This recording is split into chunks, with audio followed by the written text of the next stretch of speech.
guys, welcome to our channel. எல்லாருமே chicken 65 பன்னீர் 65 சாப்பிட்ருப்பீங்க. இன்றைக்கி ஒரு புது டிஷ் செய்யலாமா? எக் 65 எப்படி செய்கிறதுன்னு பார்ப்போமா?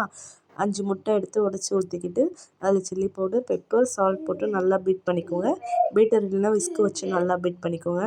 பீட் பண்ணதை வந்துட்டு நம்ம இப்போ ஸ்டீம் பண்ணணும். ஸ்டீம் பண்ணுறதுக்கு வந்து அவன்லேயும் ஸ்டீம் பண்ணலாம், இல்லைன்னா இட்லி குக்கர்லேயும் ஸ்டீம் பண்ணலாம். இட்லி குக்கரில் வந்துட்டு ட்ரான்ஸ்ஃபர் பண்ணிக்கிட்டு அதை வந்துட்டு ஒரு 10 to 15 மினிட்ஸு நல்லா ஸ்டீம் பண்ணி எடுத்துக்கிட்டால் கேக் மாதிரி ப்ளஃபி ஆகிடும். அது வந்துட்டு உங்களுக்கு என்ன ஷேப்ஸ் வேணுமோ அதை பார்த்துக்கணும். க்யூப் ஷேப்பில் பண்ணியிருக்கேன்.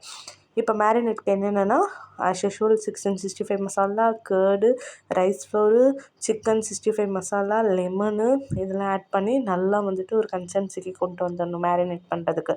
அப்புறம் நாங்கள் கட் பண்ணி வச்ச க்யூப்ஸ் வந்து என்ன பண்ணணும்னா அதில் வந்து டிப் பண்ணி என்ன பண்ணணும், தனியாக எடுத்து வச்சிடணும். ஆஸ் யூஷுவல் நம்ம சிக்கன் 65க்கு எப்படி மேரினேட் பண்ணுறோமோ அதே மெத்தட் தான்.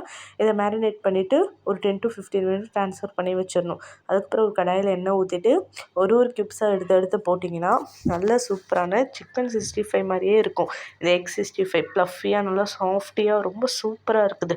உங்களுக்கு இந்த டிஷ் பிடிச்சிச்சின்னா வீட்டில் ட்ரை பண்ணி பாருங்கள். மறக்காமல் ட்ரை பண்ணிவிட்டு கமெண்டில் வந்து சொல்லுங்கள். இந்த வீடியோ பிடிச்சா லைக் பண்ணுங்கள். அப்புறம் என்ன வீடியோ போடலாம் நீங்கள் வந்து சஜஸ்ட் பண்ணுங்கள். Bye bye, see you.